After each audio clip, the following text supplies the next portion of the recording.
focus on issues affecting our region and affecting the nation.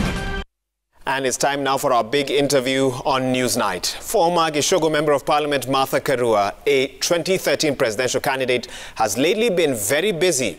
Now, she's been described by some as one of the key legal brains in Linda Katiba, behind the string of successes in the petition against BBI. In recent weeks, Karua has emerged as one of those leaders championing for Mount Kenya unity in the run-up to next year's general election. In addition, she also seems set on the Kirinyaga gubernatorial race at a time when others feel that she should aspire once again for the executive seats of government. Whatever the case, we are going to seek answers tonight from NA Kenya party leader Martha Karua, who's live for us from Nairobi. Honorable Karua, thank you so much for your time this evening and for waiting patiently. And for our viewers, remember you can weigh in. 22422 is the SMS line and the hashtag is Newsnight. And Honorable Karua, let me start by understanding a bit more about this Mount Kenya Unity Forum that you have been very busy in meetings all about. What's the end game? I think the end game is just what the forum's name is a solid voice of the mountain on issues that affect all of us. And like we've always stressed, it's not about people leaving their parties or joining one party. It's not about who to support for the top seat. It's about having a common agenda which each one of us can take to whichever formation they get affiliated to. A list, a wish list of things common to all of us. Honorable Karua, and I understand where you're coming from, but a statement or a comment made earlier today by Gatundu South Member of Parliament Moses Kuria might confuse some of our viewers regarding the true intentions of that Mount Kenya Unity Forum. Let's actually listen to what he had to say about what the aspirations are, specifically to presidential candidates. Let's play that soundbite. We have agreed, first of all, on the position of the Deputy President is not negotiable. Commensurate with our votes, 40% of the votes of this country are from Mount Kenya region. So now that you have given, in to other people to see how they can also lead this country, we cannot completely, give up on everything. And that's why we are saying the position of the Deputy President is non-negotiable. Second thing, we want to have a share, a proportional, not a favorable, a proportional share of government. So if we have got 22 ministers, 40%, 6 to 7 ministers should come from Mount Kenya region. Now we have got 2-3 ministers. Is that fair? We want 40% of all the PSs to be from Mount Kenya region. We want 40% of parastatus, CEOs and chairmen and board members even, to be from Mount Kenya region. We want 40% of ambassadorial position from Mount Kenya region. That is not a favor we are asking for. That's the minimum we deserve, and that's our right. Honorable Karua, I don't know if you and Moses Kuria have been attending the same Mount Kenya Unity Forum talks, but his reading of the deliverables is that if 40% of the votes are coming from the Mount Kenya region, then one, the position of the Deputy President in the next government, not negotiable, must be from the Mount Kenya region, 40% proportional share in government from the CS level to the parastatal level as well. Has any of that been discussed?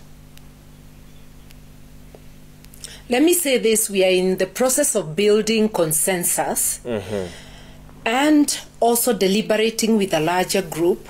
There are many proposals on the table, and therefore what we have is proposals. Some of them will end up forming part of the wish list, but at the moment on the table are various proposals which will then be debated and solid points derived from them.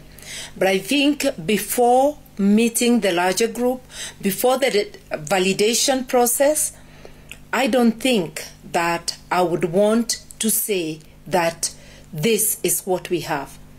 But I know various members have their views and they're entitled to them. But we will put all our views together and then agree on our position. So for you, you'd almost say that's a personal opinion or personal contribution by Moses Kuria and maybe those he represents, and not something that you've actually really discussed. I don't want to call it personal.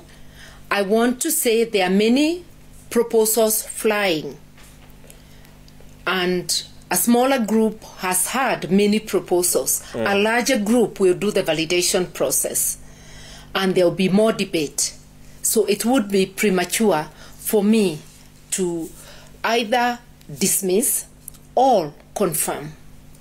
Okay. Party leader, the country that we live in has been polarized in the past by accusations of ethnic alienation. This is 58 years or so since our independence. Now, there are those who look at your talks, and we've been playing pictures of some of the meetings that you've been engaged in under the auspices of the Mount Kenya Unity Forum. There are those who look at those talks, no matter how noble the intentions of those talks may be, with suspicion. They go on to say that these are actually attempts to solidify tribal hegemony, also known as tribal dominance in this country. How do you respond to those who are concerned about these meetings? My response is that I'm very disappointed by the framing of that question. I have not heard you or this station or any other station say the same when the pastoralists are meeting, when people from other regions are meeting, say the coast, western, or even Nyanza.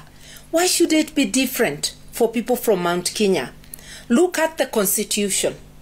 Community of interest is a consideration when boundaries are being delineated. Economic blocks are being formed on community of interest. I have not heard this station or any other station call those economic blocks which are built around community of interest tribal. Why should it be different for Mount Kenya? Why shouldn't we be able to sit down, see what our interests are, and make a demand that those who wish to get votes also need to hear us and see our demands? Some of our demands have a bearing on the rest of the country. If we demand for security, who in Kenya doesn't want security? If we demand for equity in the sharing of resources, who in Kenya doesn't want that?